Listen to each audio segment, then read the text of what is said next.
Okay, FM 101.7. Yeah, released to Nana Poku convener Emma Good Governance and Advocacy Group. Memoache. Ediana Mejoso. Nabakwadie. Ehu edi mi ho afofi. Tetrema da bodwem na moja die fusane die. Why na fam die. Na Unipass ya abama wonwe kranie ma freight forwarders fo nyina ebo sei. Yes, who the otwa so ntiase.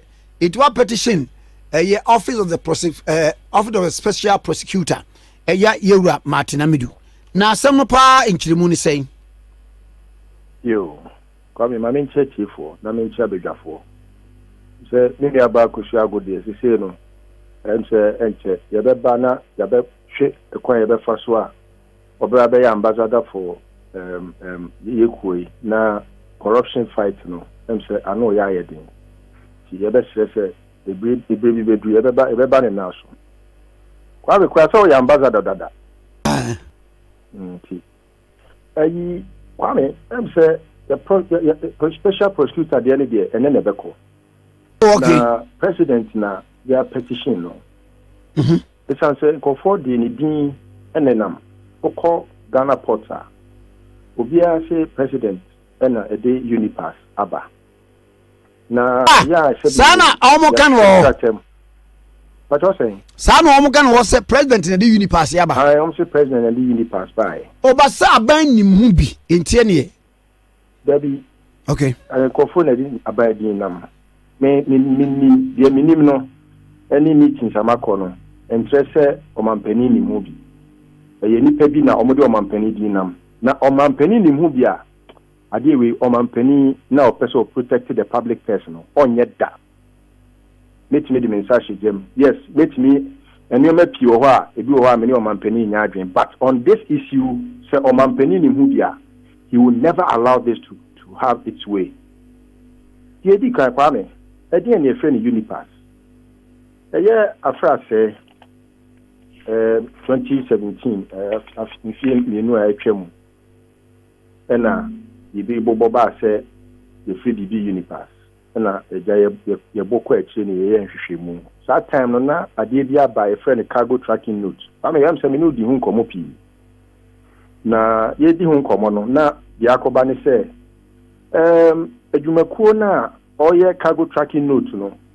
In fact, we need a capacity in your management and eja the can ya na by suspending the progress of events and eja oye hwehwemu man your assistant sada eja he was virtually misled into giving an approval and the concon yeah and no kra ho be work out into na main person make ho simple now enti your what is at is be so the Unipass ba about the key effect Ghana ha now they are going to manage the customs system in terms of IT infrastructure and no already your companies via ASA Jumano or Ghana ha inti Yanshen Kata Muna Yu Sa Jumana or Moyano or more Ebobia.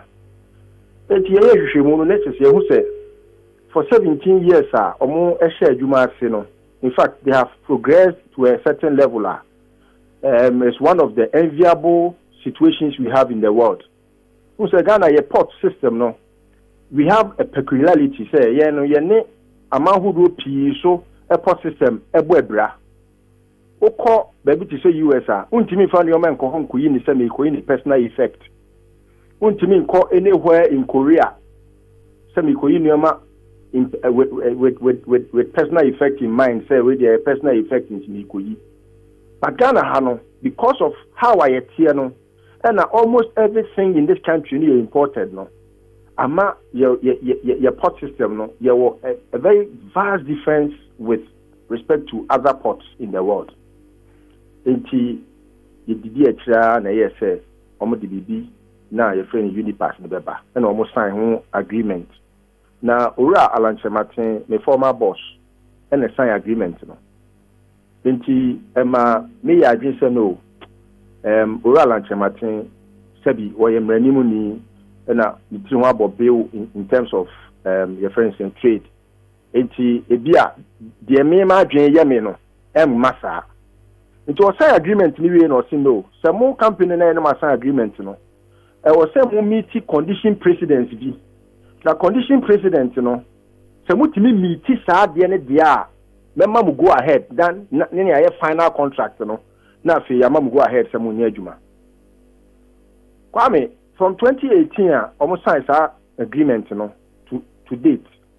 Sa company no ene asoya hodo e wo so mo di saa adwuma no eto kesema sa enioma condition precedence na ewo mu no omo ntini emiti condition precedence no mu ba ko pe empokra ba ko pe from agreement no condition precedence omo miti ba ko pe empokra me ba chaw enie walk us through agreement and condition precedent no why okay ye di kan Kwame condition precedent ni bi ni say ansana omo betimi aye sa adwuma no Unipass Ghana Link ya ye nua nek danso betimi adi sa adwuma no wo se company na o ye sa adwuma ye a ye frɛ no GC Net na Ghana wo mu 35% no Ghana wo GC Net mu shareholding of 35% yeah every year bia no GC Net for 35% of the accruals of dividends for government of Ghana.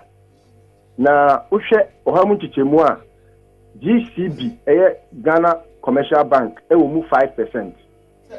Ghana Shippers Authority ewo mu 10%. And Ghana Revenue Authority esusu wo mu 20%. Ntu kabuma 35%. And GC Net for nso wo 65%. And sa company no enye government of Ghana dia. Na agreement ni mu no omo se ansa na Unipass ebetimi take effect no. Number 1 311.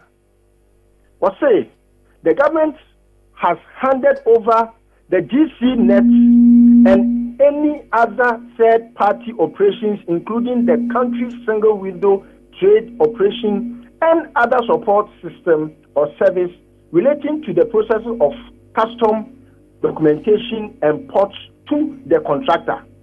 I mean, agreement, Yedi kan 311 no. Or say, adi any government of Ghana dia no. Government the hand dia any dia no to contractor no. Ana here ya si dobi. Ora like Martin onim de. Company no onim say government of Ghana was shares wom. Nemum any government dia. Na answer na yebetimi de say adwuma na ma no because IT infrastructure system ni no. E was say one say company ni kwato kese. Na ene odan ne nioma odi ye adwuma no emaw me ne ukase company no onfa ne nioma ne ma Ghana Link into Unipass na omoka no Kwame, it is not something that can work in this country. It is not feasible. We shall say make analysis we say Ghana freight forwarders for any other stakeholders at the port agiatum obi any one ma o magiatum e free enene na what twa mu ya owura osafoma for truck krata abetu da say abia anya ono na sign contract ono assign say it should take effect. Trade minister na ono sign contract no oma abonten meka say it should take effect because oni say condition precedence no come contractor na omone na sign agreement no o meeti ye owura lanchematin on fa krata abia metu da say wa sign contract ntimo kwanye adwuma o owura osafoma for in the office na ono wa truck krata say and take effect. It will be say now the oral alternative way because on the sign agreement no. Now then agreement oral alternative sign. Oral or Safmafo every on the office of the senior ministry. Now what go ahead say contract now you sign one wabran for phone meeting condition precedent no and take effect.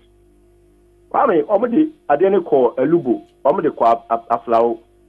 Me no ka say aflao ni elubo de as an importer enye adwuma kra bibia ntimi nsie then condition precedent number 2 also the contractor has commenced operating the system 100 to 8 system na any government dia no 100 to 8 it require all the conditions na 5 say those ntino for the purpose of time nti ntimi nkoni nyinem ba kokora ni wa company etime meeting na ye buy na yesi dabi no was saying a bind to Cassane, a busebusemu, a quiet befa adia sebio, moi or my Ghana, Ghana any mucha Fabiano, or mupeso or mupushi. Then, yes, ye busebusa question, ye busebusa kusa, and ye copying babina, eja. For the purpose of a program, you mean person said you say, yeah, nice will be who bought penny be dear now we are mempe. You see, my guys are the cry. Penny on when him home. And a penny catch say, GC net for no. Sassy cana or mutual to or my consolidated account to Muno. I was saying, or mutimi who say, a nipan a year juma, I only or more year juma, and I was saying at least or musunya or mutefa. And I'll say, that's a consolidated account, dear Ghana media being at tefa. Then curiously, I realized, Kwame, just so that the 35% that Ghana has, as dividends, and Kofobi, yeah, almost benefited from that money, almost fair, now, company for front there, only 100%, I about what, Sebi, ya kakre won't be another my. And yes, yes, said, yeah, who did it? The Kwamo Sha, for last 2 weeks, yeah, who did that. You were trying to get them to know, say, some take care almost share the fear. Sebi, the idea for your time. Because any idea is feasible. GC net for no, any West Blue for no, Omonia Jane say, Sebi, Omonioma Ebema company way. Mino can say, Omo contract expire 2023. West Blue for our contractor expire 31st December 2020. Yeah. And why is the government rushing? And meaning pass on my penny, onim sadi we hushe. And you rouse Safomafo, and then in Kofobina, or Mushachi or Mupipia. Nelson Sono, Media Minister, a Krasimaka, Nelson Reye.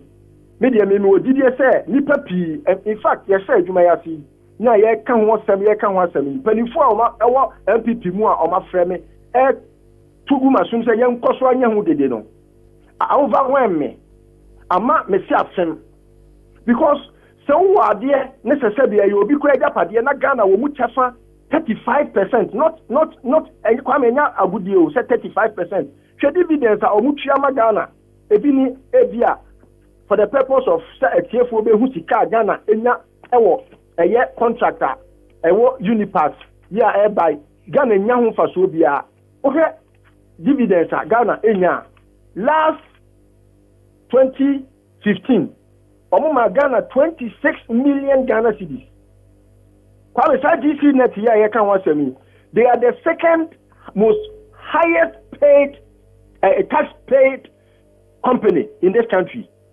So you Newmont Ghana few are. Omune di ho omutua to ahodo kese a eso pa minua sabi ne danso ye minua oye maye minua aprekope senka minua kope bibia ba fi anke ni kwa sabi ye botugu but abia ni betia o man no Ghana ni mu 1% impo aduma obeye no Ghana ni mu 1% meba o listo last Ghana aduma na Unipass de ba no Ghana ye nya bi kra ye nya 1 cedi Kwame hwe baby o ababasa na wa GC net fo we ni o ma about 30 something percent ye were 35% shareholding it aduma bia GC net be ye bia Ghana nya ho fa so 35%. Unipass dia no Ghana was 0%. Zero. Because obi say any obi atna 35% no omo efa kwati kwa so efa enti contract ne kura nwu ye no GC net contract nwu ye no omo say aban betua ne off ye the taxpayers money betua GC net for off wodim ebrenti sas enkomo we uje da bi enwie sa mimitu omi nwu mi nya nwu program so enti bia ochina ye be sa to aso why yo Kwame me das pa because enkomo we dey ye be sa to aso ye nwie ani ndi enkomo ye listo we na poku convener good governance and advocacy group. Okay FM 101.7